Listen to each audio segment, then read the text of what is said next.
Hello, dearly beloved Facebook land, or if you are watching this later on YouTube, hello YouTubers. Well, for those of you that have been following me for the past few days on Facebook, I am back down from the mountains where I've had a fantastic time with some amazing people climbing Ben Nevis, Scafell Pike and Snowdon, all within 24 hours. So yes, this is Chris Mountain Goat Pickard broadcasting live from Brookman's Park on the flat and on the level.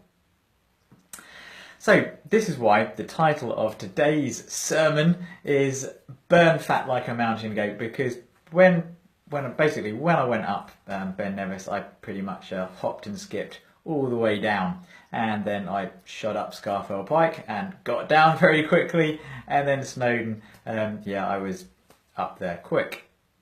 And pretty much there's two big reasons. Hello Philip, hello everyone, hello Jackie, hello Kate, hello Kath. There's two big reasons why at the end of this 24 hours of endurance, I'm not really in too bad a shape. I'm still pretty focused, still pretty fit, and still going to the gym tonight. Although I'm not admittedly going to be doing what I was going to be doing. What I would normally do, not as hard. Because, okay, there are two reasons. One is because of training, okay? When you train properly for what you are going to do, you are going to be able to maximize your chances of doing it. And most people, when it comes to life and health, they do not train properly. They want to say they want to lose weight, which is what they want to lose weight, and they want to just be able to do it with a magic key. They want to be able to do it then and there. But the thing is, to burn fat like a mountain goat, you've got to live like a mountain goat. You've got to move like a mountain goat. You've actually got to build the actual engine that burns fat. And most people who are finding it really hard to lose weight they haven't got the engine, they haven't got a fat burning engine. Most of them just have hardly got an engine at all. And so this is one of the things that I will cover in Friday's webinar. And the second thing is the actual fuel you are using. Now on the trek, went with 5 other people, admittedly three of them my age, in my age range. Okay, but the other 2 were considerably younger, 20 years younger. Okay, 20 years younger. One of them, personal trainer, but he'd never done anything like this. Okay, this was the first time. It was a completely new kind of exercise. And the other 5 were all doing what most people have been taught for doing for endurance. You know, climbing 3 peaks, you're going to burn 7,000 calories. You've got to put all these calories back into your body. Otherwise, you're going to run out of energy. Now, of course, it's true. Okay, yes, mere children, exactly. Basically, now it's true that when you're climbing a mountain, when you're doing something that's going to burn calories, you have got to. There is energy. There's stuff that's going on in your body. Now, if your body is burning sugar, you only have a set amount. You only have 2,000 calories of sugar in your body. So if you're trying to basically do an endurance event burning sugar, you've got to keep on replacing that sugar all the time. Now, the problem is sugar. It has its uses. We need it, and we make it to a certain extent. But sugar is very inflammatory. So when you're doing an endurance event and you're massively upping all your sugar that's going into your body and your calories, you're going to not recover very quickly from inflammation. Whereas if your body is in fat burning the whole time, I mean, my body, even though I'm pretty lean, I'm about 11% body fat, I still have about 50,000, if not 60,000 calories of fat that my body can burn.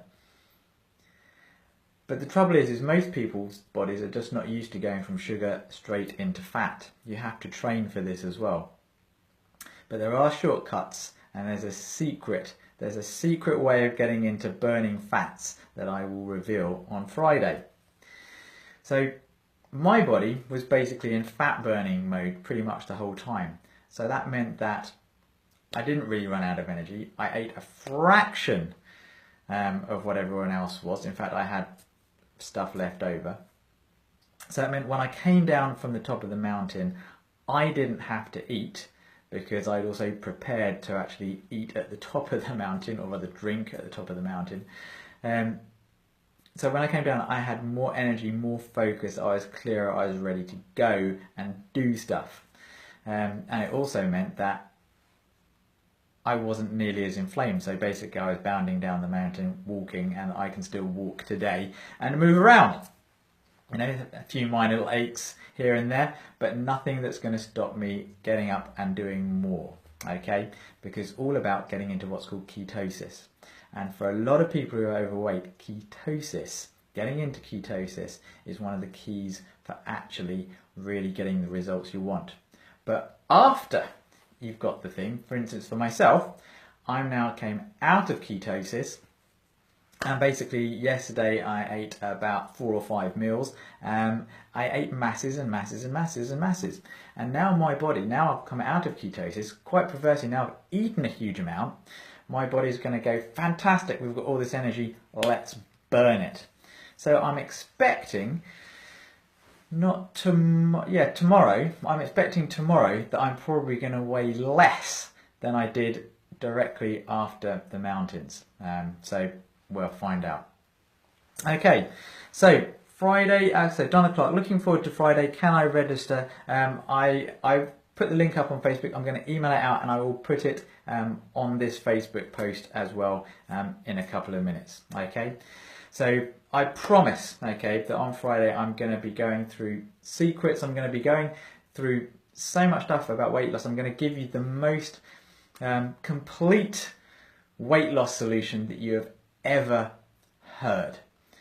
Probably because you've never heard all of this, because nearly every weight loss solution is just focusing on the wrong area, or it's one thing, it's not individualized, there's a whole range of things. So this is going to be hopefully the best news you've ever had if you're searching for weight loss. And also, if you're a health and fitness professional, I advise you to tune in as well. If you know health and fitness professionals, get them to this webinar, because they're going to be going, I didn't know that. How do I know that? Because every health and fitness professional I talk to about all this stuff goes, I didn't know that. So get there. If you know people who are wanting to lose weight, get them there. It's going to be a whole load of fantastic information. Kate Ruth, I don't seem to be able to get you on your mailing list. Okay, all right then. Well, I'll put it up here anyway, and everyone that registers the links, I'll put your emails and I'll keep them in a separate thing as well. Okay, so stay tuned, and I'll get it up there to register in just a minute. Okay, be well, be fabulous, live long and prosper, and learn to be mountain goats.